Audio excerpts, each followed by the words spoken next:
If you're staying in Nice and wondering whether Monaco is worth a day trip, short answer absolutely yes. Hey everyone, it's Manini Ramdas. Today I'm taking you on a day trip to Monaco, one of the most glamorous places in Europe. I'll show you the best spots, give you insider tips to make the most of your day, and help you explore Monaco without breaking the bank.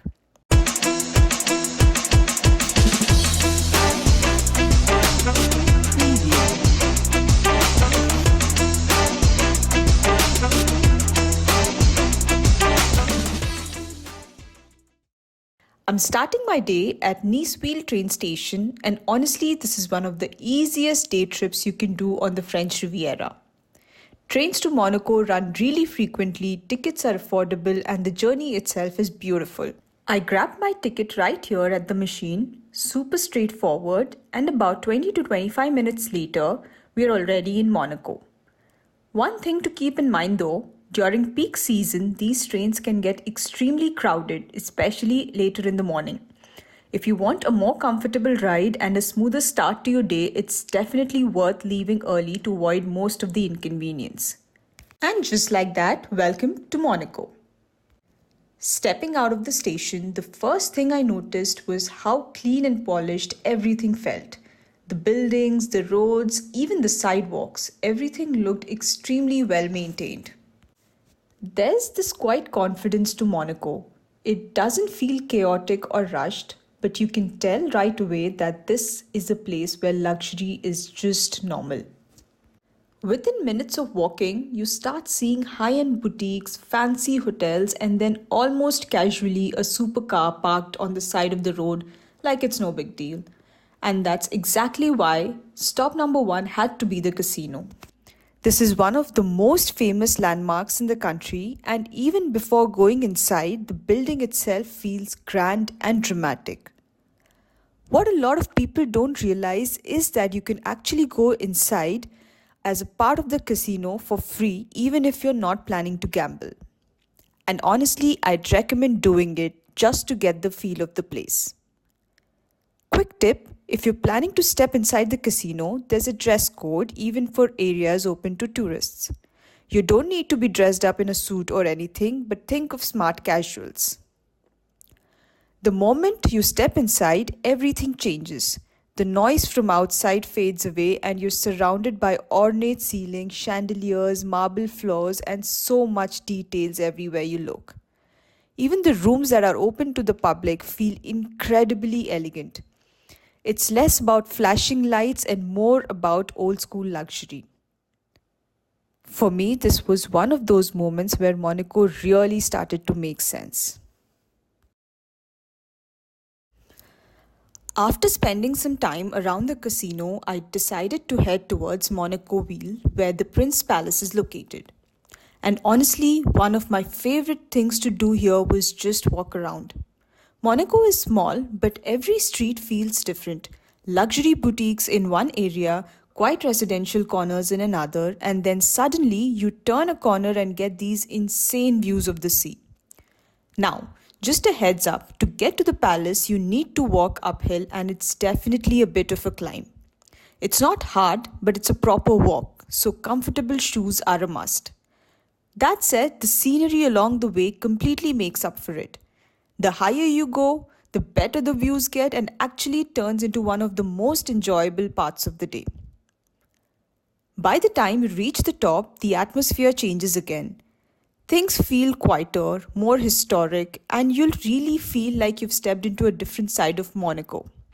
This is one of those stops where timing really matters. Every day at 11:55 am, there's a changing of guards ceremony right in front of the palace. It's a long standing tradition, and if you're even slightly interested in local rituals, it's worth planning your walk around this time. The ceremony itself is simple, precise, and very disciplined. It's not long, but it feels ceremonial and gives you a glimpse into a more traditional side of Monaco, beyond the luxuries and yachts.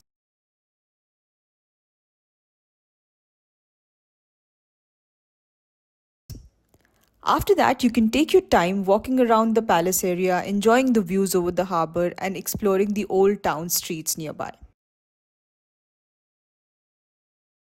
Next stop on the map, the Oceanographic Museum of Monaco. Just a short walk from the palace, you'll come across the Oceanographic Museum of Monaco, and even if you don't go inside, the building itself is impossible to miss. It's perched dramatically on the edge of a cliff overlooking the Mediterranean, and from the outside alone, it feels impressive. This museum focuses on marine life, ocean conservation, and Monaco's long connection to the sea. I didn't go inside this time, but you have extra time, especially if you're traveling with kids or just want to do something bit different. This is definitely worth adding to your day, and the views from this area are incredible. Right next to the museum are the Saint Martin Gardens, and this might be one of the most underrated spots in Monaco. You've got well kept paths, statues, greeneries, and some of the best coastal views on the entire trip. It's a great place to slow down for a bit and enjoy. Just a few steps away from these gardens is the Cathedral of Our Lady Immaculate. It's where Grace Kelly rests, and it is one of the most peaceful spots in Monaco. Up next is the private car collection of the Prince of Monaco. If you're even remotely into cars, this stop is a must. The Prince of Monaco's private car collection. This isn't just supercars. You'll see classic cars, vintage models, royal limousines, and even Formula One cars. It's a really nice mix of Monaco's luxury side and its motorsports history. I spent way more time here than I expected. Before heading back, I spent some more time just wandering, checking out the port, looking at the yachts, grabbing a drink, and soaking in the atmosphere. Monaco feels flashy, yes, but it also has these calm, scenic moments that balances everything out. By late afternoon, I made my way back to the station and hopped on the train back to Nice. And honestly, as a day trip, Monaco is perfect. And that's a wrap on our day trip to Monaco.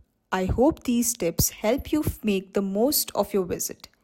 If you enjoyed this video, don't forget to hit the like button, subscribe to my channel, and turn on the notifications so you won't miss any further travel adventures. See you in the next one.